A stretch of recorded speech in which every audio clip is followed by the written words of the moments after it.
আসসালামু আলাইকুম। এইচএসসি 26 এখন আমাদের যেই ভিডিওগুলো আসলে প্রয়োজন আমরা পর্যায়ক্রমে মনে হয় সেই ভিডিওগুলোই আপলোড করছি। কালকে আমরা একটা ভিডিও আপলোড করছিলাম একবারে টোটালি লাইভ, আমি নিজে গোল পূরণ করে বা নিজে বসিয়ে সব কিছু বুঝিয়ে দিয়েছি যে ওয়েমারটা পরীক্ষার হলে কিভাবে সুন্দর করে গোল পূরণ করতে হবে আর ভুল করা যাবে না। যদি ওয়েমার বাই চান্স আমার কারণে কোনো ক্রমে ভুলও হয়ে যায় সেটা কিভাবে সমাধান করবে বা সমাধান করলে বোর্ড আমার ভুল ধরবে না বা খাতাটা বাতিল হবে না সেগুলো দেখিয়ে দিয়েছি। মাস্ট বি প্রত্যেকটা শিক্ষার্থী একবার হলেও এই ভিডিওটা দেখবে। আজকে আরেকটা গুরুত্বপূর্ণ টপিক যেটা তোমাদের জন্য লাগবেই, একদম লাগবেই, এই জন্য ভিডিওটা বানাচ্ছি। সেই টপিকটা হচ্ছে পরীক্ষার হলে আমি যখন বাংলা প্রথম পত্র পরীক্ষাটা দিব, এই পরীক্ষায় আমি যে সৃজনশীল প্রশ্নগুলো সুন্দর করে অ্যান্সার করব, শিক্ষক যাতে আমাকে 10-এর ভিতর 10 দেয় সেরকম করে লেখার জন্য আমাকে কি কি করতে হবে যাতে শিক্ষক আমার খাতার প্রতি আকৃষ্ট হয়, আমার 1 নাম্বার কম না দেয়। মাত্র 250 টাকা যারা এখনো আমাদের শেষ মুহূর্তের চূড়ান্ত সাজেশন কোর্সে যুক্ত হওনি, দ্রুত করো। পরীক্ষার আগ মুহূর্তে আমাদের কোর্সে যুক্ত হলেই পেয়ে যাচ্ছ সকল সাবজেক্টের একদম শর্টকাট সাজেশন, সকল গ্রুপের পিডিএফ আকারে, বিগত বছরগুলোর বোর্ড এমসিকিউ উত্তর সহ পিডিএফ আকারে, প্রত্যেকটা সাবজেক্টের প্রত্যেকটা চ্যাপ্টারের চ্যাপ্টার ওয়াইজ জ্ঞানমূলক অনুধাবনমূলক প্রশ্ন উত্তর সকল গ্রুপের পিডিএফ আকারে, লিখিত অংশের একদম শর্টকাট টেকনিক পিডিএফ আকারে, ইংরেজি গ্রামার অংশের শর্টকাট টেকনিক পিডিএফ আকারে, পড়াশোনার দুর্দান্ত সব গাইডলাইন, ইংরেজি এবং আইসিটির দুর্দান্ত সব রেকর্ডেড ক্লাস, সেই সাথে পরীক্ষা শেষ হওয়া পর্যন্ত ফুল সাপোর্ট, সবকিছু থাকছে আমাদের মাত্র 250 টাকার কোর্সে। আমাদের কোর্সে যুক্ত হতে স্ক্রিনে দেওয়া নম্বরে 250 টাকা কোর্স ফি পাঠিয়ে এই নম্বরে হোয়াটসঅ্যাপে আমাকে জানাবে, সাথে সাথে তোমাকে কোর্সে যুক্ত করে নিব। তখন থেকে শুরু হবে তোমার A+ প্রস্তুতি। কারণ কি আমাদের মাঝে একটা ধারণা তৈরি হয়ে গেছে যে সৃজনশীলে কোনোদিনও 10 পাওয়া যায় না। আমি যত ভালো করেই লিখি না কেন ওই লেখার উপর ডিপেন্ড করে শিক্ষক ঠিকই আমাকে ওই 9 দিবে, 8 দিবে, 7 দিবে। যদি একটা সৃজনশীল প্রশ্নে 8 দেয় 2 নাম্বার কাটা, 60টা প্রশ্নে 14 নাম্বার, মানে বিনা কারণে অহেতুক কারণে কাটা যাচ্ছে, এরকম যাওয়ার কোনো মানে আছে? সেখানে আমি যদি একটু ভালো করে মানে বুঝে শুনে লিখি তাহলে কিন্তু আমি পুরো নাম্বারটা পেতে পারি। আমরা যারা মানে এই ধারণা নিয়ে বসে আছি যে শিক্ষক হয়তো বা সৃজনশীলে কোনোদিনও 10-এ 10 দিবে না, এটা টোটালি ভুল ধারণা। আমি নিজে দেখেছি হিউজ পরিমাণ খাতায় একজন শিক্ষক 10-এর ভিতর 10 দিচ্ছে। শিক্ষকের সামনে যদি সেরকম খাতা উপস্থাপন হয়, সেরকম লেখা উপস্থাপন হয় যেখানে নাম্বার কাটার কোনো অপশন নাই, তাহলে শিক্ষক সেখানে নাম্বার 10-এর ভিতর 10 দিতে বাধ্য। সৃজনশীলে যখন আমরা প্রশ্নগুলো লিখি তখন হাতের লেখা খারাপ হওয়ার কারণে নাম্বার কিন্তু কাটা যায়। যদিও এরকম নিয়ম নেই যে হাতের লেখা খারাপ এই জন্য আপনি 1 নাম্বার কেটে দেন বা প্রশ্নে কাটাকাটি করেছে এই জন্য 1 নাম্বার কেটে দেন, কিন্তু শিক্ষকের সামনে যখন ওই খাতাগুলো উপস্থাপন হয় শিক্ষক তখন মনে করে যে এই স্টুডেন্ট মনে হয় ভালো স্টুডেন্ট না। শিক্ষকের তার বিষয়টা এরকম না যে পুরো মানে প্রত্যেকটা লাইন সে পড়ে পড়ে দেখে তারপরে নাম্বার দিবে না। কিছু নাম্বার তোমার লেখার উপরও ডিপেন্ড করে, যে যেখানে কাটাছেঁড়া করবে না, হাতের লেখা একদম পরিষ্কার হবে, স্বচ্ছ লেখা হবে, শিক্ষক সেখানে পুরো নাম্বারটা দিতে বাধ্য। এই জন্য 1 নাম্বারে যে কাজটা তোমাকে করতে হবে যে শিক্ষকের দৃষ্টি আকর্ষণ করতে হবে যাতে শিক্ষক আমার ওই খাতা থেকে 1 নাম্বারও না কাটায়, পুরো নাম্বারটা দেয়। সেই জন্য কি করতে হবে, 1 নাম্বারে গুরুত্বপূর্ণ অংশগুলো সুন্দর করে আন্ডারলাইন করতে হবে। আন্ডারলাইন কিভাবে? মনে করো তুমি লিখেছো 1 নং প্রশ্নের উত্তর, তারপরে ক দিয়ে শুরু করেছো উত্তর, ক নাম্বার উত্তরটা লিখেছো, তারপরে আবার খ দিয়ে উত্তরটা শুরু করেছো। এখানে যখন একটা প্রশ্ন থেকে আরেকটা প্রশ্ন লিখবে, অর্থাৎ ক লিখেছো আবার খ লিখেছো, মাঝখানে কিছুটা ডিস্টেন্স থাকবে। ক নাম্বারটা শেষ করেছো, 1 লাইন লেখা যায় এরকম জায়গা ফাঁকা রেখে দেন আবার খটা স্টার্ট করবে।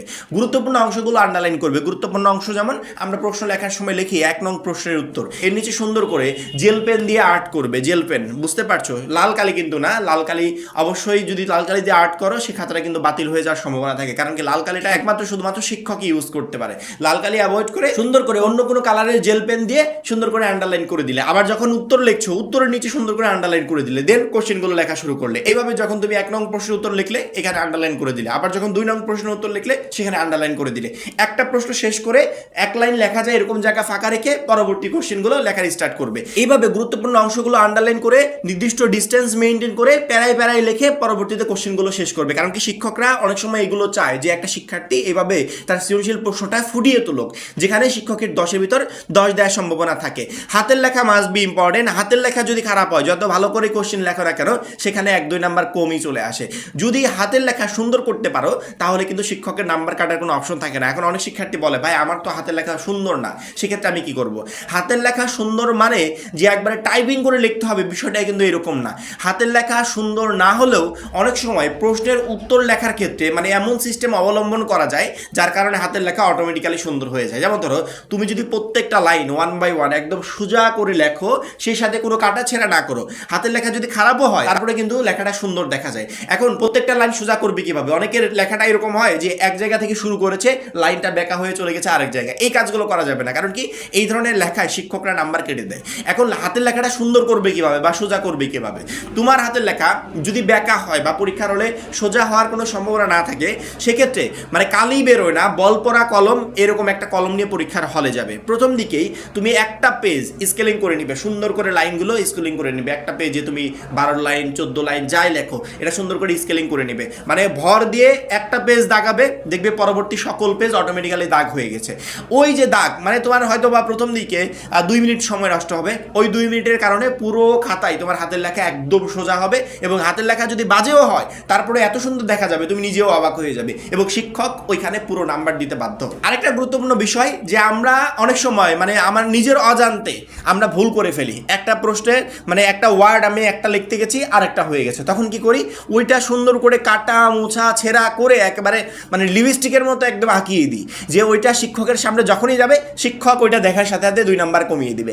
এই ধরনের কাজ করার কোনো প্রয়োজন আছে? এক একটা খাতায় তুমি যদি 4 থেকে 5 জায়গায় যদি এরকম করো তাহলে মনে করবে শেষ, তোমার ওইখান থেকে মিনিমাম 10 থেকে 15টা নাম্বার এমনিতেই কাটা যাবে।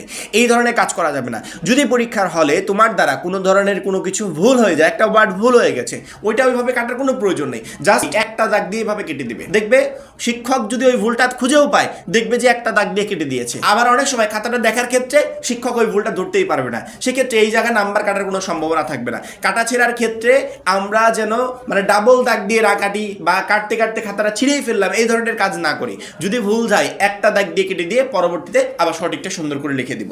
এই বিষয়টা প্রত্যেকটা শিক্ষার্থী মাথায় রাখবে, কারণ কি প্রায় শিক্ষার্থীর নাম্বার কমের কারণ মূলত এইটাই যে আমরা খাতায় প্রচুর পরিমাণে কাটাছেঁড়া করি, আর কাটাছেঁড়া উত্তরে কখনো শিক্ষক 10-এর ভিতর 10 নাম্বার দেয় না। তার পরবর্তীতে অপ্রাসঙ্গিক কথা এড়িয়ে চলতে হবে। অপ্রাসঙ্গিক কথা অর্থাৎ আমার প্রশ্ন আসছে একটা বিষয়, উদ্দীপকে একটা বিষয় আলোচনা করা হয়েছে, পাঠ্য বই আরেকটা বিষয় আছে, কিন্তু আমি এমন বিষয়ে লিখলাম যেটার সাথে উদ্দীপক এবং পাঠ্য বইয়ের কোনো মিল নাই। সাধারণত আমরা স্কুল পর্যায়ে কলেজ পর্যায়ে এই ধরনের কাজ করে থাকি। অনেক সময় শিক্ষক ওইগুলো দেখে, অনেক সময় খেয়াল করে না, অ্যাভয়েড করে চলে যায়। কিন্তু বোর্ড পরীক্ষার হলে ধরনের কাজ করা যাবে না যে আমি বানিয়ে বুনিয়ে যেটা ইচ্ছা সেটা লিখলাম, না, একদমই না।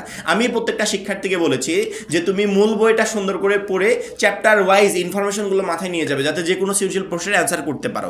যেই টপিকে তোমাকে লিখতে বলা হয়েছে ওই টপিক রিলেটেড ইনফরমেশন যদি পরীক্ষার হলে না থাকে তাহলে কিন্তু কখনো তুমি ভালো রেজাল্ট করতে পারবে না। আবার অনেকে কি করে মূল বইয়ের সাথে কোনো টাচই দেয় না, সরাসরি উদ্দীপকটা তুলে দিয়ে চলে আসে। এই ধরনের কাজ এবারে এই ধরনের খাতায় তো নাম্বার পাওয়াই যাবে না। এই কাজগুলো একটু খেয়াল করবে। অপ্রাসঙ্গিক কোনো কথা লিখবে না, তুমি অবশ্যই তোমার মূল বই থেকে প্রত্যেকটা চ্যাপ্টার রিলেটেড যে ইনফরমেশনগুলো, যে আমার এই চ্যাপ্টারে কি বিষয় আলোচনা করা হয়েছে সেই ইনফরমেশনগুলো মাথায় নিয়ে যাবে, যাতে পরীক্ষার হলে সহজেই তুমি আনসার করতে পারো। একটা চ্যাপ্টার রিলেটেড ইনফরমেশন মাথায় করতে আমার মনে হয় ওই চ্যাপ্টার যদি 2বার রিডিং পড়া যায় তাই যথেষ্ট। অনেকের একবার রিডিং পড়লে হয়ে যায়, তাহলে আহামরি তো কষ্ট করতে হচ্ছে না, জাস্ট ওই ইনফরমেশনগুলো মাথায় নিয়ে যাবে, একবার বা 2বার রিডিং পড়লেই হয়ে যাবে। পরবর্তীতে উদ্দীপকের আলোকে সুন্দর করে অ্যান্সার করে আসবে, যেখানে শিক্ষকের নাম্বার কাটার কোনো অপশনই থাকবে না। এবং লাস্ট যে কাজটা করতে হবে, সবচেয়ে ইম্পর্টেন্ট এই কাজটা, সেটা হচ্ছে 20 থেকে 22 মিনিটের ভিতর বা 23 মিনিটের ভিতর একটা সৃজনশীল প্রশ্ন লিখে শেষ করতে হবে। আমি যদি একটা সৃজনশীল প্রশ্নে 30 থেকে 35 মিনিট সময় নষ্ট করি, তাহলে প্রথম দেখবে 1-2টা প্রশ্ন এত সুন্দর লেখা হয় মনে হয় কি টাইপিং করে লিখেছি, আর লাস্টের কয়েকটা মানে এমন বাজে লেখা হয় যেখানে শিক্ষকের নাম্বার দেওয়ার কোনো অপশনই থাকে না। ওই সৃজনশীল প্রথম দিকে হয়তো বা তুমি 10-এর ভিতর 10 পেলে, আর লাস্টের গুলোতে পেলে 6-7, মানে এত নাম্বার কাটা। তাহলে প্রথম দিকে 10-এ 10 পেয়ে কোনো লাভ আছে? আমি এমনভাবে লিখবো শিক্ষক আমাকে প্রথম প্রশ্নে যেরকম নাম্বার দিবে লাস্টের প্রশ্নেও যেন ওরকম নাম্বার দেয়। এই জন্য প্রত্যেকটা শিক্ষার্থীকে খেয়াল রাখতে হবে সময়ের প্রতি, যে আমি 20 থেকে 22 মিনিট বা 23 মিনিটের ভিতর এক একটা সৃজনশীল প্রশ্ন লিখে শেষ করতে পারবো। তার আগে পরীক্ষার আগেই তোমাকে বাসায় বসে সেটা প্র্যাকটিস করতে হবে, দেন পরীক্ষার হলে গিয়ে ওই নিয়ম অনুসারে লিখে যেতে হবে। কারণ কি 20 থেকে 22 মিনিটের ভিতর আমি যদি একটা সৃজনশীল প্রশ্ন লিখে শেষ না করতে পারি, লাস্টে সময় চলে যাবে, কিন্তু দেখা গেল প্রশ্ন এক সাইড বাদ আছে, এক সাইড প্রশ্ন বাদ মারে ওইখান থেকে 10 শেষ। আবার আগেরগুলো যেগুলো লিখেছি ওইখান থেকেও কিছু কিছু নাম্বার কাটা যাবে, তাহলে আবার থাকলো কত? A+ তো থাকবেই না, আরও অনেক কম নাম্বার পাবো, যেখানে ভালো একটা গ্রেডেও আমি যেতে পারবো না। এই বিষয়গুলো মাথায় রাখতে হবে। আমরা এই কমন ভুলগুলো পরীক্ষার হলে করে থাকি। আমার এই কথাগুলো যদি মাথায় রেখে পরীক্ষার হলে যেতে পারো বা সেই অনুযায়ী প্রিপারেশন নিয়ে পরীক্ষার হলে যেতে পারো, তাহলে আমার মনে হয় না যে তোমার দ্বারা কোনো ধরনের কোনো ভুল ইনশাল্লাহ হবে। তারপরে আমরা বাংলা প্রথম পত্রে খাতায় লেখার নিয়ম নিয়ে আলাদা একটা ভিডিও রেডি করবো, একবার সরাসরি তোমাদেরকে ওই ওয়েমার শিটের মতো লাইভ দেখিয়ে দিব যে তুমি কোন সৃজনশীল প্রশ্নের অ্যান্সার কিভাবে করবে বা কোনটা কতটুকু লিখবে, এই রিলেটেড খুব শীঘ্রই আমাদের ইনশাল্লাহ ভিডিও আসবে। তবে আমি পরীক্ষার হলে যে বিষয়গুলোতে সতর্ক থাকতে বললাম বা শিক্ষক তোমাকে 10-এর ভিতর 10 দিবে, যেগুলোতে সতর্ক থাকলে সেই বিষয়গুলো মাথায় রাখবে এবং সেই অনুযায়ী খাতায় লেখার চেষ্টা করবে। আশা করি প্রত্যেকটা শিক্ষার্থী বুঝতে পেরেছ। এখন এই পর্যন্তই। পরবর্তী ভিডিওর জন্য অবশ্যই চ্যানেলটাকে সাবস্ক্রাইব করে রাখবে। আর যারা এখনো আমাদের শেষ মুহূর্তের ফাইনাল সাজেশন কোর্সে যুক্ত হওয়াটাই খুবই দ্রুত যুক্ত হয়ে যাবে। সবাই ভালো থাকবে, সুস্থ থাকবে। আল্লাহ হাফেজ।